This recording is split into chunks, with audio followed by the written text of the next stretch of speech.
Hi, my name is Robert. Please read the comments in the About section of this video. It has valuable information and updates. My YouTube channel has a disclaimer video that I encourage you to watch. And please like, share, and subscribe. I hope you found what you're looking for. Thank you very much for watching. Today I'm going to introduce to you Cherry. Cherry is a base V70 98 model that I specifically purchased so that I can have tires for Peaches. I believe it has a burnt valve. I'm getting ready to check that out and see. And I was just going to take the tires off of it and junk it and hopefully get $300 for junking it. But a couple of people are, I guess, kind of pleading with me not to. So depending on the condition of the compression test, I may save it. If the compression is low on the remaining cylinders, I'm going to go ahead and move towards just, taking parts off of it and junking it, because I'm not going to save a car of this age and caliber when it's just, no real use for it for me. It does drive and run. I started it up and drove it here. But I don't have any intentions on putting too much into a car that's not turbo. That's just me. Whomever was driving the car before it started this downward spiral actually recently changed the oil. I don't know if they changed the oil because it started misfiring or if it was just due. But according to this, it only has a couple of 100 miles on it since the last oil change. Last September is when it was last changed. So somewhere between then and now, it ended up in the state that it's in. It was donated to a charity. The charity auctioned it off to a gentleman that found out his problems was more severe. He passed it on to a guy that found out the problems was more severe. And I purchased it from them, like I said, primarily for the tires and to junk it. So here we are. It was equipped with tracks. However, the ABS module I took off of it did not have tracks, but it caused the ABS light and the tracks lights to go off. So I borrowed it for a few days. It has manual ECC. It has a full stereo. It does not have a sunroof. It's just a base V70. It appears to have a good transmission. No transmission warnings when I drove it, but it was misfiring and vibrating. So I'm going to start it, let it warm up, and do a compression test.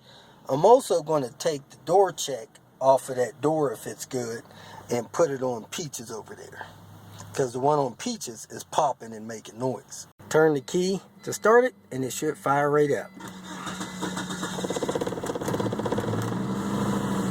Starts right up and it's vibrating because it's misfiring, and I'm pretty sure that misfire they told me was number 3. So I disconnected the fuel injector on number 3, and you can see how bad it causes the door to shake with this misfiring that it's doing. Let me step out of it so you can see how bad it shakes. Once these cars get up above 1500 RPMs, you really can't feel the shaking as much as you do when it's at idle. So people do drive these vehicles at 1800 RPMs and higher. It really doesn't shake that bad, but it shakes pretty bad at idle because it's misfiring. Here's the issues that I see with the vehicle so far. Number 1, it's misfiring. Number 2, I have no record of a timing belt ever being replaced.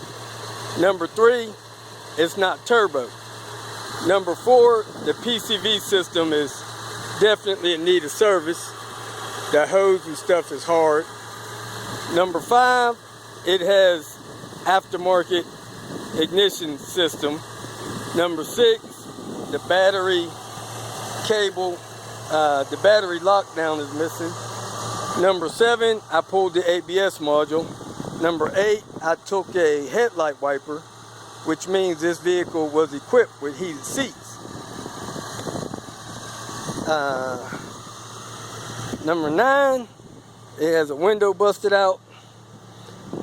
Number 10, it doesn't have much power options like power seats or nothing like that. Number 11, the wiper blades are old and worn out. Number 12, it'll probably have worn out tires on it. May or may not have aluminum wheels. 13, it has a dent in the door there where somebody sideswiped it. 14, it has a little body damage there. 15, the seats are getting worn out where they're tearing. And doesn't have too many issues in the interior from what I can tell. So once the engine gets a little bit warmer, we're going to do a compression test and see what the compression is on number 3. And I'm going to check all of them because I want to know if the rest of the engine is strong. Looks like the AC gap is kind of wide. It has the wrong oil dipstick in there, which is no big deal. I have one of those. And let me see how the car is warming up. This upper engine mount is good. So somebody may have been trying to take care of this vehicle. Let me let it warm up just a little bit more. The antifreeze coolant reservoir is old and cruddy looking, so I would definitely replace that. Looks like the strut mounts and spring seats have been replaced, so it possibly had some suspension work done on it.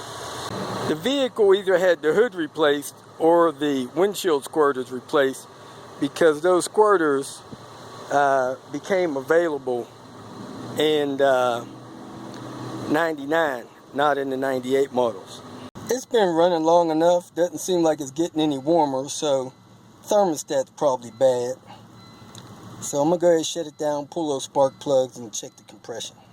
Has a lot of fresh looking oil on top of the engine, which kind of tells me the PCV's clogged.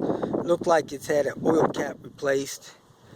Oil cap seal doesn't look too old, but we'll see. Whoever had it was running Bosch Platinums, and they look pretty much horrible. I took them out, kept them in order. There's number 3, 4, and 5, whatever, but they look pretty bad to me, so I'm pretty sure they're due to be replaced. Okay, I'm ready to rock and roll. I pulled the 2nd and 3rd fuses from under the fuse panel, which was the injectors, the fuel pump, and the ignition system. I got my pedal held down watt, and let's get 8 cranks.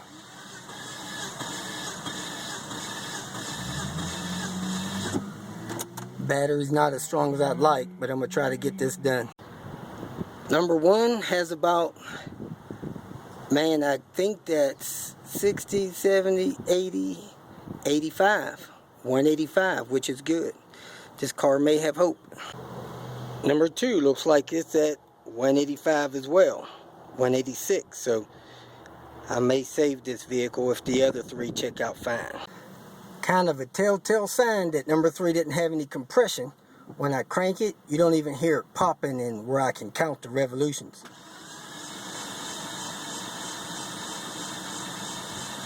So there's no compression resistance.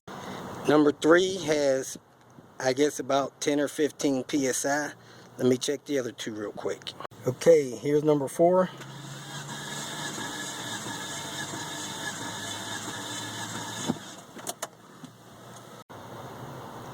Number 4 is a little low, 145.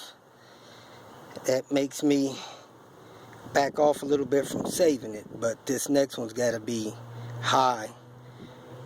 Yeah, at least 180 for me to save this vehicle.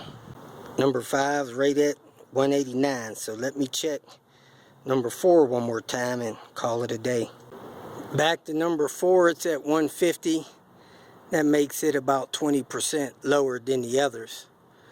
You get 18, yeah, about 17%. So I guess it's good enough to save. Let me see what kind of commitments I could get on it, and we'll probably save this thing, even though it not something that I would probably try to resell. So last but not least, there's an issue with the title because the guy that bought it from the auction never titled it in his name, and the revenue office may have a problem with that. So I'm gonna go visit them, see if they got a problem with it. If so, he'll have to title it before he can title it over, sell it to me. And I'm not sure where he'll want to do that or what it'll cost. My guess is about $150, but we'll see and go from there. I don't be into this car too deep. If you feel that this information was useful, please like it and share it with your social media friends. You can subscribe to my channel so that you will get notifications of future videos that I post. You can follow me on Twitter, and if you need to contact me directly, please visit my website. And if you have any questions, leave them below, and someone or myself will reply to them. Again, thank you very much for watching.